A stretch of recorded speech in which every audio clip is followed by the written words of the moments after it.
What's up guys, Tevy here, back again with another episode of Let's Play Sonic Adventure DX. So now that the main game's over, we're going to go ahead and do our bonus video for this game, and we're going to show off both trials and missions so you guys get the gist of that, and we'll also show off the Chow Garden towards the end of the video. So starting off, trial mode. So with that, you get to attempt any action stage or sub-games in order to get more emblems. In this bottom screen over here, we'll show you the different emblem charts for each character. The three different tiers is the C missions, which are story mode based, and then B and A are different trials and objectives that you can do as those characters and stages they went through in order to get emblems. And then of course this is also the adventure field that shows you all of them and all the mini games we have, and emblems you get during Chow races, and this shows all the endings for all the characters. So first off, trial mode. Let's go ahead to the action stage. Select a character. And let's go ahead and use Sonic. Which stage do you want to play? So let's let you choose any of the stages that that character has went through. Let's just go ahead and start with Emerald Coast. I'm not going to do all of them, I'm just going to show you guys what they're basically like, showing off his B and A missions. So for Sonic, his action stage B mission is going to be, I believe it's collect rings, right? Collect 50 rings and destroy the capsule. So you want to have a total of 50 rings going into the ending of the stage. So that of course means making sure you don't get hit and make sure you retain your rings long enough to actually meet the standards for the goal. Otherwise, if you get there in time, it's not going to count. And it's going to basically count as failing the mission, since you wouldn't have collected enough rings in order to reach it anyway.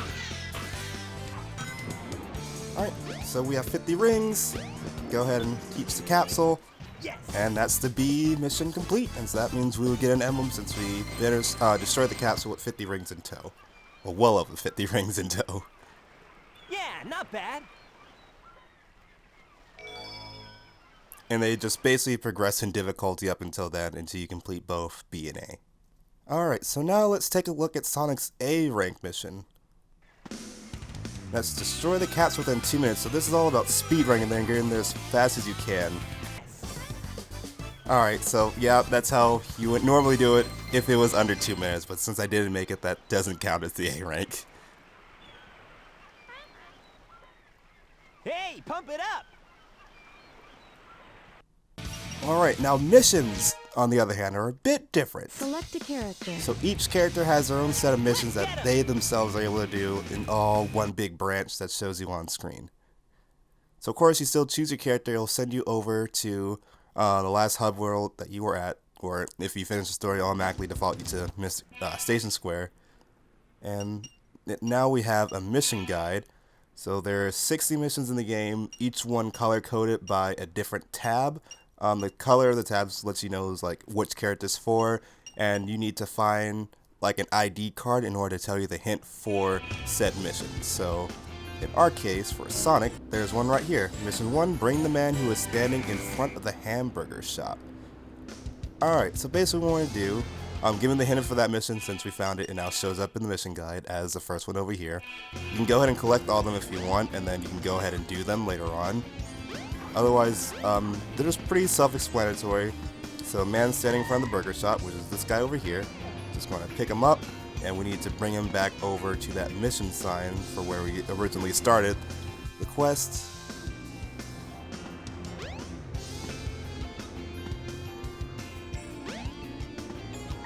Go ahead and drop him inside, and that is mission 1 cleared. And it pretty much goes on like that for every other character as well. I think that one's probably for Tails. So that's pretty much how missions go. I don't feel the need to show all 60 of them, at least not again.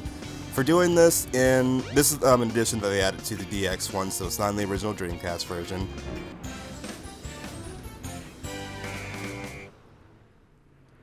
I only come inside here because there's an emblem over here on the side. So yeah, and the reward for doing all those in the DX port is once you get all those, you will unlock the ability to play as Metal Sonic. All you have to do is just, once you get all the rings, oh god, once you get all the emblems, choose Sonic, and then he'll be, actually no, I think it's a different character for it. No, it's still Sonic. So basically once you do it, you'll just unlock the ability to play as Metal Sonic instead. And right now what I'm doing is showing all the special eggs that you get from the Chao Gardens for the different hub worlds. In order to get the golden Chao egg for Station Square Garden, you need to bring that stone egg next beside City Hall, take it into the shop, and switch out the golden egg for the rock stone egg. And then just bring it back over to the Chao Garden for that hub world, which is in this elevator up here for Station Square. So now we need to get the special Chao egg for the Mystic Ruins, which is going to be a silver Chao egg. And we want to just come down here. Oh, here goes another mission.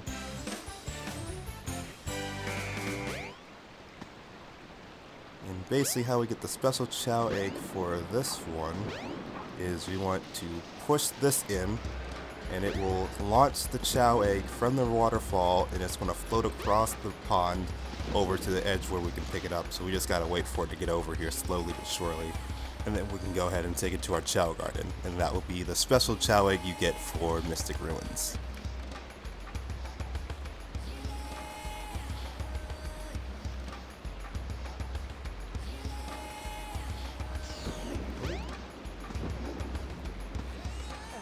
There we go.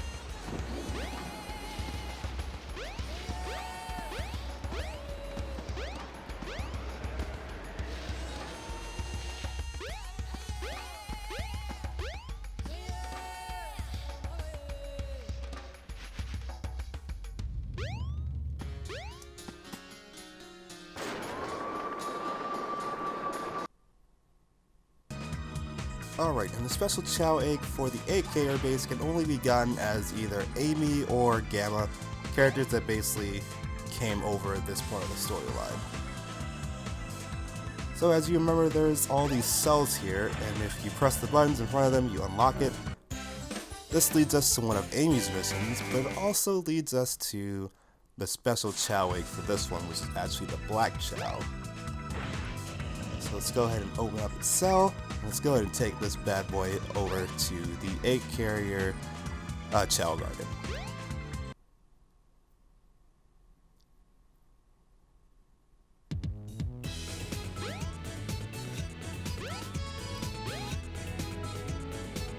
Alright, so with Chaos, there's two ways you can go about hatching them. You can either pick them up, and then while it's holding down the pickup button, just move the analog stick left and right. You'll just go ahead and shake them gently. Stop, put it down, and in a few seconds they should hatch.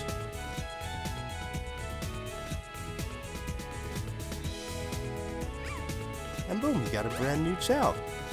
And if you take them over to this Chao name machine, we can go ahead and give them a name. Or we can say goodbye to them. Alright, and then once you get them named out and it spits them back out. So our new Chao's name, this one is Taijan, named after one of my friends, Corday, on YouTube. Let's go ahead and put him down. And then there's the second way to hatch a Chao. Pick it up and you toss it. And it just bursts wide open, just like an egg.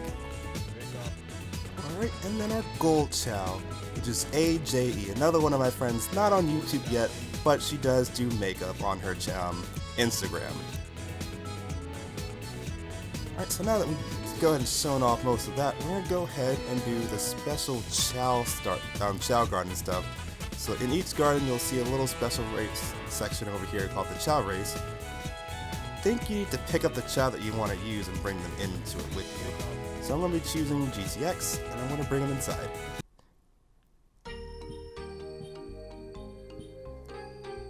So at the very start, you'll only have the beginner race, and basically what you want to do is enter in either of your Chaos, and they'll compete in either any of these special Ruby courses. And then when you go ahead and finish all those, then you'll unlock the ability to use the gem races, the jewel races.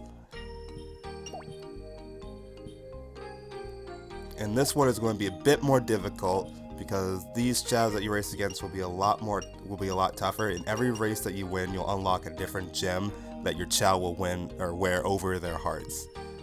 So in this case, let's go ahead and do the pearl one. And since this is one of those advanced ones, you'll be going against different versions of chows. Mine's a neutral chow, but you can raise them to be either hero chows or dark chows. And this is all completely up to the chow to do the race. All that we can do is press the different buttons in order to cheer them on and just watch them from a distance. So all we have to do is just tap any of these buttons and we just cheer a chow and we just wait until the very end. And when you get a special chant, whichever character that you're playing as, they will be the one cheering on your chow up to the finish of the end of the race. Oh, so it looks like we took second place, so not bad, but not the best. And that's pretty much how extensive the Chow Garden is in the very first game. It gets a lot more interesting in Sonic Adventure 2 Battle, but that's pretty much it. And with that, I'm going to go ahead and set you down gently. And with that, that is going to... Oh, never mind. I can also show off the black market that we have over here off to the side. This keeps track of all the rings that you've collected throughout your journey, and you can use it to buy different items and power-ups for your chows, or you can buy new chow eggs in general. So with these fruits, you can feed them over to your chow so they can get more more hero traits or dark traits to help them fully evolve into different types of chows and not just remain a neutral chow like I have most of mine. The heart fruit, this helps you increase the fertility of your different chows so you can get two chows together so they can mate and make an egg. Round fruit is just different fruits to feed them with. Different items like these at the very bottom, buckets, flower pot, paper bag, watermelon, and wool beanies. If you give them to your chows, sometimes they'll actually get the bright idea to put them over their heads and they'll wear them like little helmets. And that's cute for most of the chows, but not all of them really go on to them. You can put all these on a chow, but it's completely up to the chow whether or not they want to put them on their heads. I think in my Sonic Adventure 2 one, I have one of mine wearing a pumpkin. And I think that's the favorite one I like to keep it on. If you ever want to take it off, you have to attack them to just knock it off. You can do the same thing with their eggshells, like right over... What is the other one that There it is. Eggshell right over here that I knocked over. If you give it to a chow, they'll have an opportunity to put it on their head, or you can take the eggshell over into the black market. And we can choose to sell it. And since this is the gold one, it's going to fetch a higher price than like a regular one. Same thing with the silver one, they'll also get you a bigger price. Alright, and with that, that is pretty much everything else to show off in Sonic Adventure DX. So, I hope you guys liked the video. Thank you guys for watching the series, and I hope you guys continue to support the channel. Give the video a like, consider subscribing to the channel if you haven't done so already, and to be notified when future videos are going to be released. Remember to hit that bell icon. Until then, I'll see you guys in the next video of my next playthrough. So until then, I'll see you guys later. So take care, everyone.